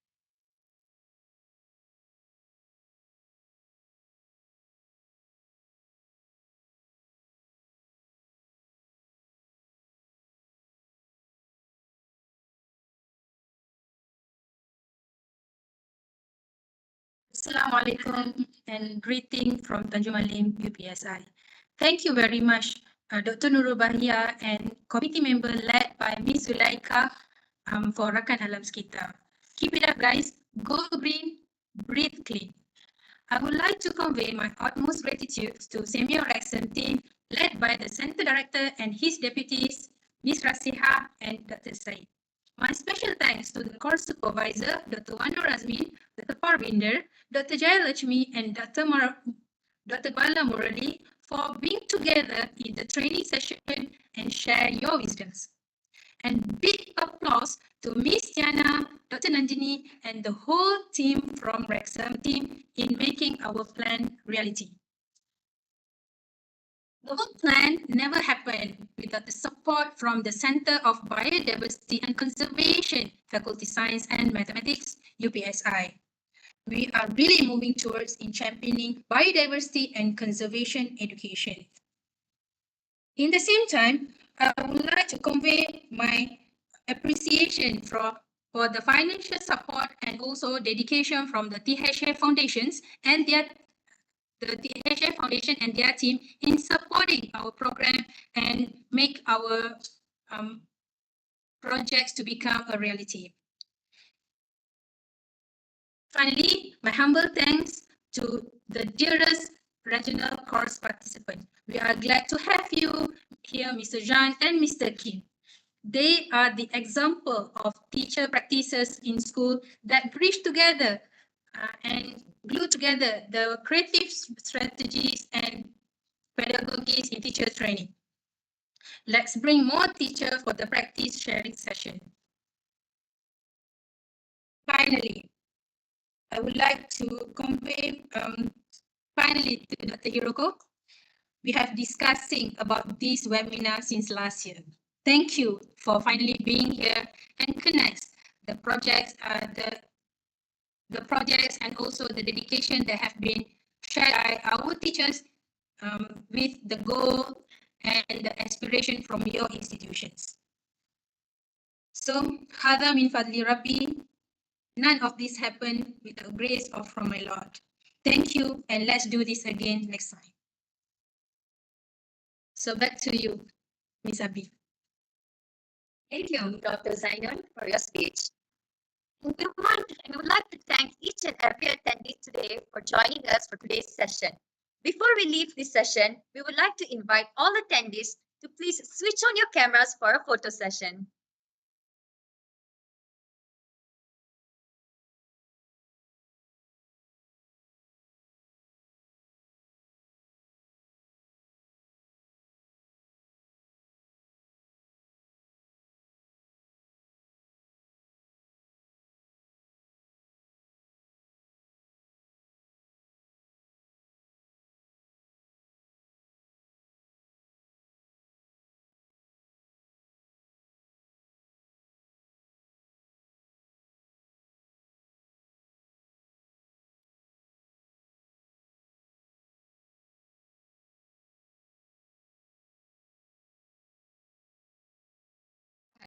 On the count of 1, 2, 3. Okay, we're going to take another photo. In the count of 1, 2, 3.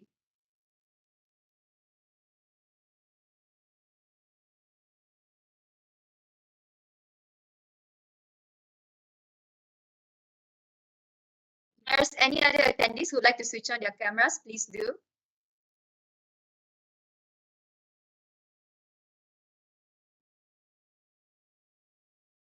So we're gonna take one more photo on the count of 1, 2, 3.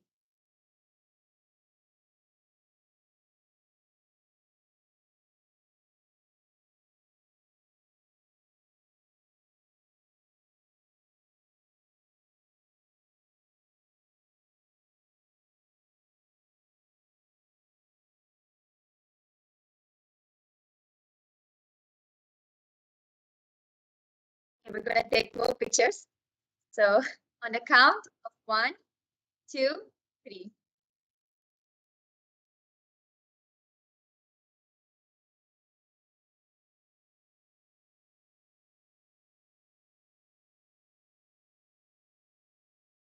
Thank you all for your cooperation throughout this whole session.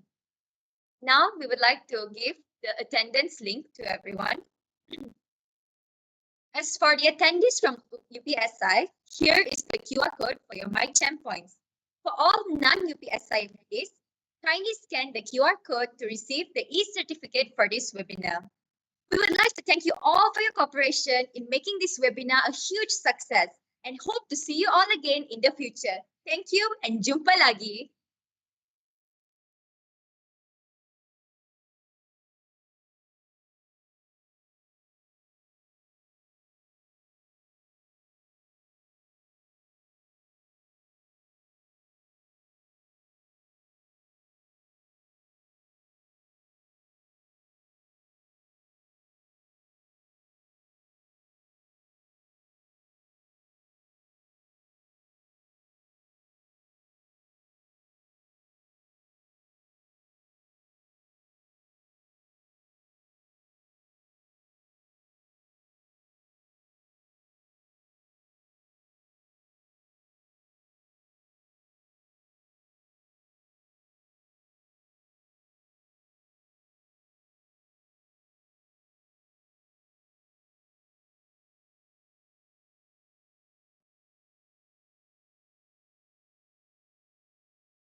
Thank you very much, Dr. Hiroko, for insightful sharing. And thank you very much, Mr. Kim. Mr. Kim is still here. Thank you very much, Dr. Hiroko. It was so nice to see your presentations and everything. I'm so glad to have you here. Me too. I am really sorry about technical issues. I don't know what happened. It just disappeared. No worries. It happened when it happened. It's nothing. It's okay. Never mind. As long as your ideas is shared and perhaps as the participant requested, they would like to have, do you going to share your folders or details to us so that we can share to the WhatsApp group? Yes. Maybe I can just message in the WhatsApp group. Sure. Okay. Please do. Yeah. You may interact with the participant in the WhatsApp group. Thank you very much, Dr. Hiroko. So since I hope that I can bring you here to the UPSI in future, perhaps. In future. Sure. So, so I would like to check. Does Mr. Kim is still here? Mr. Kim and Mr. John, are you still here? Yes, Dr. We're still here. I'm still here.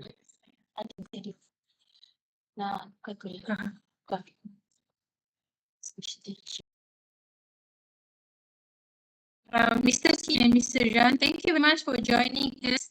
Thank you very much, Mr. John, for joining us. Thank you, Dr. Zainab, for having us. Please keep doing the amazing things, the amazing pedagogies that you are doing. So I hope that in future we can meet again, perhaps, and